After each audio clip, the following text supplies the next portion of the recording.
Good morning class 12th। आज हम अपना न्यू टॉपिक शुरू करने वाले हैं और मैथमेटिक्स में आपका जो न्यू टॉपिक रहेगा दैट इज़ द डिटरमिनेंट्स। इससे पहले आपने मैट्रिक्स किया और अब जो हमारा टॉपिक चलेगा that is the determinants. Determinants भी जो है मैट्रिक्स से एक रिलेटेड टर्म है और हम उसको किस तरह से करेंगे आज अपनी क्लास में हम वो करने जा रहे हैं, right. That is the determinants. Determinant of a square matrix corresponding to each square matrix. इसके लिए हमें क्या चाहिए? तो स्क्वायर मैट्रिक्स चाहिए।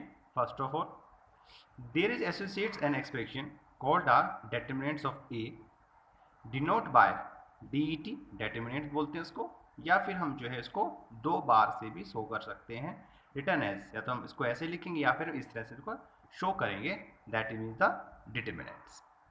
A matrix is arrangement of a number. Matrix क्या है? ये हमारी मैट्रिक्स है, एक अरेंजमेंट है नंबर्स का। It has no fix value, जिसकी कोई फिक्स वैल्यू नहीं होती, while each determinants has a fix value, जबकि डिटरमिनेंट्स की एक फिक्स वैल्यू होती है। Are determinants have n rows and n column is known as the determinants of a order n। हम उसको क्या बोलेंगे? अगर नंबर ऑफ कॉलम्स n है और नंबर ऑफ रो भी n है तो हम उसका जो डिटरमिनेंट फाइंड आउट करेंगे वो हमारा ऑर्डर n का होगा। The determinants of a non square matrix is are not defined. Non square matrix का डिटरमिनेंट्स फाइंड आउट हम नहीं कर सकते, right. The value of the determinants a into a matrix is defined as a equal to this one, right। तो अगर हमारे पास एक square matrix है, ये देखिए A11 A12 A21 A22, right, इसकी पोजीशन दी हुई है, राइट, नंबर्स की। अगर हम इसका डिटरमिनेंट फाइंड आउट करना है, हम क्या करते हैं? क्रॉस मल्टीप्लिकेशन A11 को A22 से, ये देखिए A11 into A22 minus A21 into A12, right. तो हम इसका क्या है, ये हमारा डिटरमिनेंट्स फाइंड आउट हो जाता है। ऐसे हमारे पास एक एग्जांपल है इवेल्युएट, राइट। हमने क्या किया है? इवेल्युएट किया है किसको? एक मैट्रिक्स है हमारे पास, हमने इसका डिटरमिनेंट फाइंड आउट करना है। देखिए 6 यानी कि A11 हमारे पास यहाँ पे 6 है, A12 -3 है, A21 7 और A22 इज -2। तो हमारे पास जो हमने ऊपर फार्मूला यूज़ किया था A21 into A11 into A22, वही किया हमने। 6 इंटू -2, माइनस का साइन लगाना है हमने। A21 यानी कि 7 इंटू -3, तो 6 2 सा -12 आ जाएगा। 7 3 ज़ा 21 माइनस, लेकिन माइनस बाहर भी है, दैट इज +21। दोनों को हमने सोल्व किया, इट विल बी 9। तो 9 is the determinants of this matrix, right. Second example x² minus x plus 1 x plus 1 x minus 1 x plus 1, right. इसमें भी मैंने क्या करना है? क्रॉस करना है। तो हमारे पास जब क्रॉस करेंगे, राइट, और क्रॉस करने के बाद हम इसको सोल्व करते हैं, we get this value x3 minus x² plus 2। This is the determinants of this matrix, right. तो इस तरह से हम जो है मैट्रिक्स फाइंड आउट कर सकते हैं। ये देखें कि हमारे पास जो है सम आया है कि हमने इसका जो है determinant value of x find out करनी है, ठीक है। तो साइन ऑफ डिटरमिनेंट का है, तो पहले हम इसका डिटरमिनेंट निकाल लेते हैं, right. x plus 1 into x plus 2 minus का sign x minus 3 into x minus 1 is equal to, right, कितना हो जाएगा? वही सेम करेंगे इसमें भी, 4 इंटू 3 माइनस 1 इंटू -1, ठीक है। तो पहले हम दोनों को मल्टीप्लाई करें, राइट। तो इन दोनों को मल्टीप्लाई करते हैं, तो x² plus 2x plus 1x plus 2, minus का साइन अभी हमारा बाहर रहेगा। हम इस फैक्टर को सोल्व कर लेते हैं पहले। x² माइनस 3x माइनस 1x प्लस 3 इक्वल्स टू 4 3 जा 12 और माइनस 1 दैट इज प्लस 1। ठीक है, अब हम क्या करते हैं, x square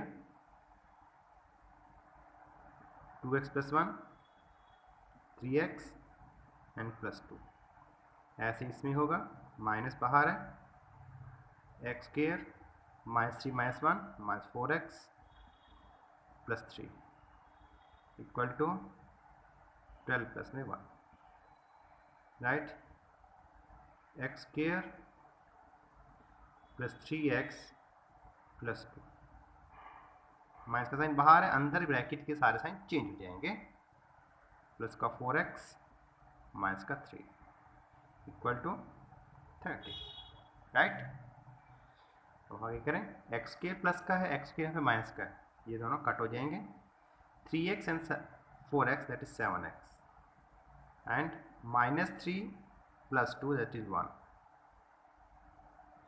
equal to 30, right. अब माइनस की टर्म माइनस शिफ्ट हो जाएगी, 7x equal to 14 and x is equal to 2। तो इस तरह से हमने जो है डेटरमिनेंट्स की हेल्प से जो है हमने x की वैल्यू फाइंड आउट की है। ओके, अब देखिए स्टूडेंट, हम अपने जो है अब नेक्स्ट टॉपिक पे आते हैं, value of determinants of order 3 और मोर। अगर हमारे पास जो है 3 से ज़्यादा ऑर्डर की जो है मैट्रिक्स आ जाए, तब हम क्या करेंगे, for finding the value of determinants of 3 और more we need to following definition. First हम निकालेंगे minor of A I J. The minor of A I J in determinant A is defined as the value of determinants obtained by deleting the ith row and jth column, यानी कि ith और j column को हम delete कर देंगे, तब उसके बाद जो हमारा determinant ऑफ A आएगा, it is denote by the mij, इसे बोलते हैं minor of ij। Cofactor of ij is in determinant A is cofactor of column या Cij of an element is defined as, कैसे डिफाइन करेंगे उसको हम, -1 की पावर ij, जो भी हमारे पास i की वैल्यू होगी j की वैल्यू होगी, दोनों को प्लस करके माइनस की पावर बनेगी, अगर ओड होगी तो माइनस आएगा, इवन होगी तो प्लस आ जाएगा, और साथ में mi जो हमने ऊपर निकाला। इसका हम एग्जाम्पल लेते हैं, तब आपको इजीली समझ में आएगा।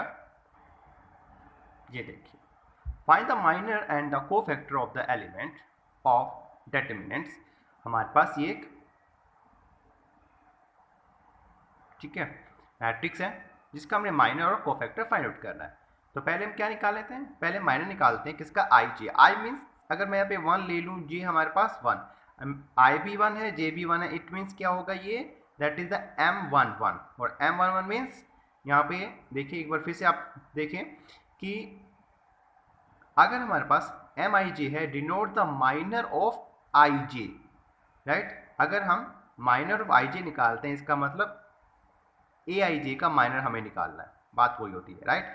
तो Aij का माइनर क्या होगा, 1 फर्स्ट रो, J भी हमारे पास 1 है, यानी कि फर्स्ट कॉलम, फर्स्ट रो और फर्स्ट कॉलम को हम छोड़ देते हैं, उसके बाद जो हमारे पास क्या बचा, सिर्फ ये स्क्वायर मैट्रिक्स बनती है, इसका हम डिटरमिनेंट्स निकाल लेते हैं, ठीक है। और जो इसका डिटरमिनेंट आएगा वो हमारा क्या बन जाएगा, -1 ये देखिए, जैसे ये निकाला हुआ यहाँ पे M11, A22 लिया हमने, A23, A32, A33, इसका हम डिटरमिनेंट्स निकाल लेते हैं, ये हमारे पास M11 आ जाएगा।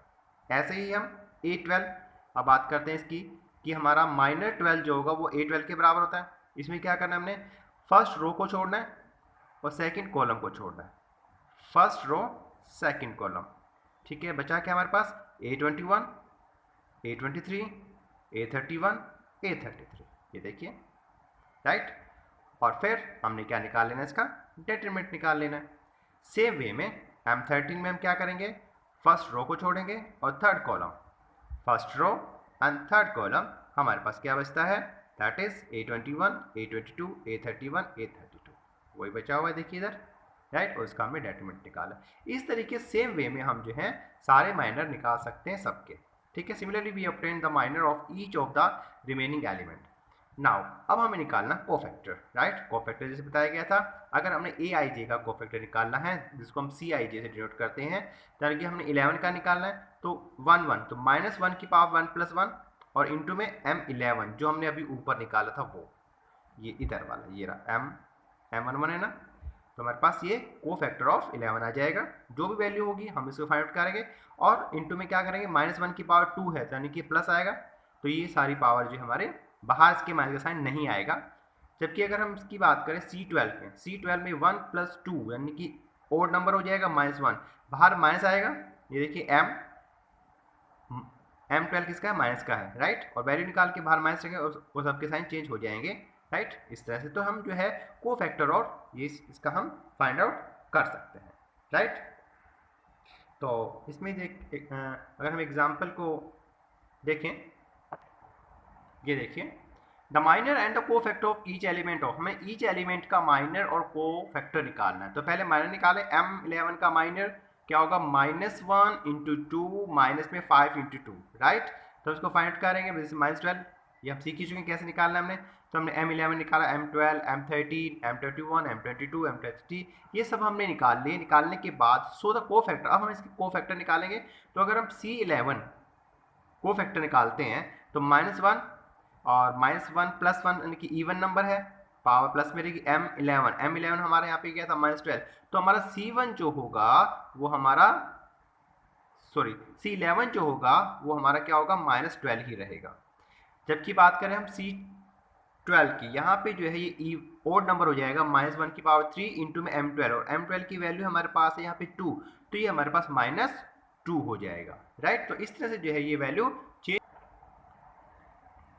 डिपेंड करता है कि हमारा जो ये इसकी पोजीशन है ये क्या है। जैसे यहाँ पे -1 की पावर 1/3, राइट। और इसमें से हम जो ये हमारे पास इवन नंबर है तो इवन नंबर है तो वैल्यू हमारी सेम रहेगी, साइन चेंज नहीं होगा।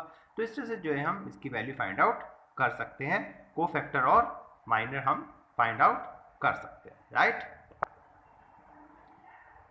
नाउ वैल्यू ऑफ डिटरमिनेंट्स, अब हम जो है वैल्यू ऑफ डिटरमिनेंट निकाल रहे हैं। The value of determinants is sum of the product of element of a row. The value of a determinants is the sum of the product of element of a row with their corresponding cofactor. The value of determinants is sum of the product of elements of a row with their corresponding cofactor, right. We may expand the determinants by any arbitrary chosen row and column, किसी को भी हम choose कर सकते हैं।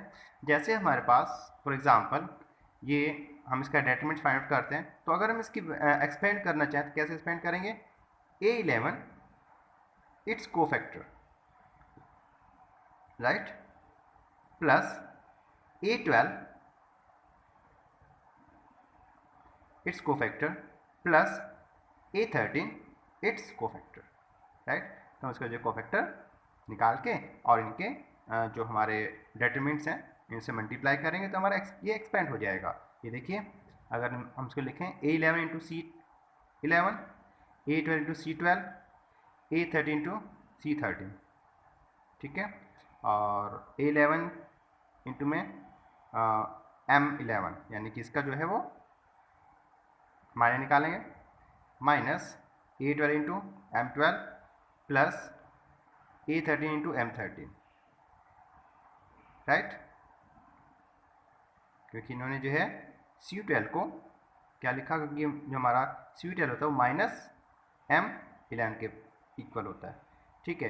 तो वही value हम यहाँ पे फाइंड आउट की हमने, जैसे यहाँ पे A11 लिखा तो A11 हमारा A12 निकाल लिया हमने, राइट। और माइनस में A12 इसका हमने जो है इसका माइनस फाइंड आउट किया, इंटू में A13 हमने फिर इसका जो है माइनस फाइंड आउट किया वैल्यू पुट करके, ठीक है। हम इसको जो है सोल्व करेंगे और सोल्व करने के बाद जो हमारा आता है, राइट, वो हमारा क्या होता है, एक्सपेंशन ऑफ डिटरमिनेंट्स, ठीक है।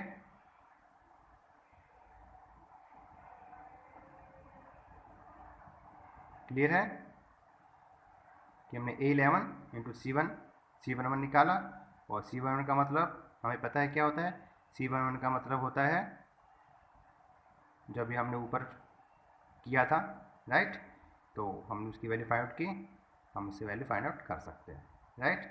अब जैसे हमारे यहाँ पे एक सम है, हम उसको देखते हैं तो हमारे लिए ईजी हो जाएगा। ये देखिए, इवेल्युएट हमें ये करना है, ठीक है, इसके जो है एक्सपेंशन करना है। तो expanding the given data by first row, और उसको फर्स्ट रो से हम जो है एक्सपेंड करेंगे। तो 3 में इसका माइनर यानी कि इसका कोफैक्टर हम कह सकते हैं, इसका कोफैक्टर निकाला, राइट। साइन चेंज हो जाएगा ऑटोमेटिकली, क्योंकि हमें पता है हम जो है इसको कर रहे हैं 12 को, तो साइन अपने आप पे आपने चेंज कर लेना है, राइट। फिर इसका कोफैक्टर निकालेंगे +5, और इस फिर इसका माइनर निकाल के जब इसको एक्सपेंड करेंगे इट विल बिकम 13। तो इस तरह से जो है हम इसका एक्सपेंड कर सकते हैं। नाउ हम जो है अब प्रॉपर्टी ऑफ डेटरमिनेंट्स की बात कर रहे हैं। क्या है फर्स्ट थ्योरम जो है, क्या है कि the value of determinants remain unchange if its row and column are interchange, यानी कि रो और कॉलम को अगर हम इंटरचेंज कर दें, ठीक है, तो हमारा जो एक्सपेंड करके जो वैल्यू आएगी वो सेम आती है। जैसे लेट हमारे पास देखो ये जो है मैट्रिक्स है, इसको हम डेटरमिनेंट्स हैं, तो अगर हम let delta dash be the determinant obtained by interchanging the rows, हमने क्या किया, रो को कॉलम से इंटरचेंज कर, देखिए A B C, यहाँ पे A1 B1 C1 था, हमने इसको इंटरचेंज किया, राइट। और जब हम इसका जो एक्सपेंड करेंगे, ठीक है, और कॉलम बाय फर्स्ट, अगर हम इसको फर्स्ट कॉलम से हम इसको एक्सपेंड करते हैं, the value is same expand by the first row, अगर हम इसको फर्स्ट रो से एक्सपेंड करते हैं, राइट, तो हमारी वैल्यू जो है बिल्कुल सेम आएगी दोनों ही कंडीशंस में, राइट। तो क्या है कि the value of a determinants remain unchange if its row and column are interchange, right. हमने इसकी रो को कॉलम से इंटरचेंज कर दिया यहाँ पे। अब उसके बाद हम इसको एक्सपेंड करते हैं बाय इट्स फर्स्ट कॉलम, हम इसको एक्सपेंड करेंगे तो हमारे पास जो वैल्यू आती है लास्ट में वो वही वैल्यू आएगी अगर हम इसको फर्स्ट रो से एक्सपेंड करते हैं, राइट। तो ये आपको याद रखना है, the value of determinants remain unchange if row and column are interchange. And इसके बाद है if A is a square matrix then absolute value of A equal to absolute value of A, right. इसका जो हम जो है अगर हम चेंज करेंगे, A डैश निकालेंगे, और उसकी जो एब्सोल्यूट वैल्यू है एक्सपेंड करने के बाद वो हमारे A की वैल्यू के बराबर आएगी, राइट, ठीक है। एंड अब हमारे पास आती है if two rows column only two, if two rows or column of a determinants are interchanged then the determinants retain its absolute value but its sign is changed, right। if two any two किसी भी two columns को हम interchange करें then determinants retain its value same रहेगी, लेकिन इसके sign जो है वो चेंज हो जाएंगे। जैसे कि इस एग्जांपल में हमें यहाँ पे हमने किया हुआ है, डेल्टा है this one, and let delta dash be determinants obtained by interchange any two rows, first and third, first और थर्ड को हमने जो है चेंज किया है, देन और उसके बाद जब हम जो है डेल्टा निकालते हैं, ये देखिए कि हमने जो इसको यहाँ पे एक्सपेंड किया, और एक्सपेंड करने के बाद हमने देखा कि जो है वैल्यू सेम रहेगी लेकिन साइन माइनस का आ जाएगा। नेक्स्ट हम की बात करें if any two row column of determinants are identical, यानी कि टू रोज या टू कॉलम सेम हो जाएं तो इसकी वैल्यू 0 होती है, right.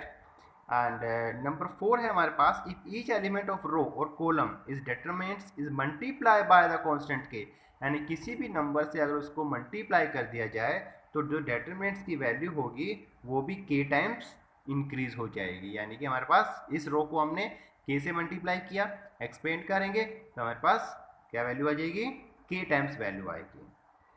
If any two rows और column determinants by proportional then its value is 0, right. अभी हमने ऊपर किया था कि अगर दोनों टू रोज या टू कॉलम सेम आ जाएं तो 0 होता है, अगर वो प्रोपोर्शनल में भी हैं, यानी प्रोपोर्शनल में भी हैं तो भी जो है वैल्यू हमारी 0 ही आएगी।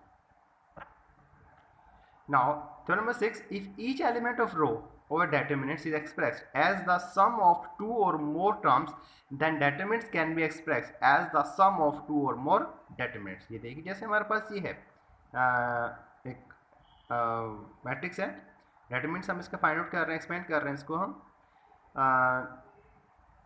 a1 plus alpha 1, b1 plus beta 1, c1 plus gamma 1, right, और expanding the determinants by first row we get, अगर हम इसको एक्सपेंड करें तो हमारे पास जो वैल्यू आएगी वो इस तरह इस फॉर्म में आ जाएगी, राइट।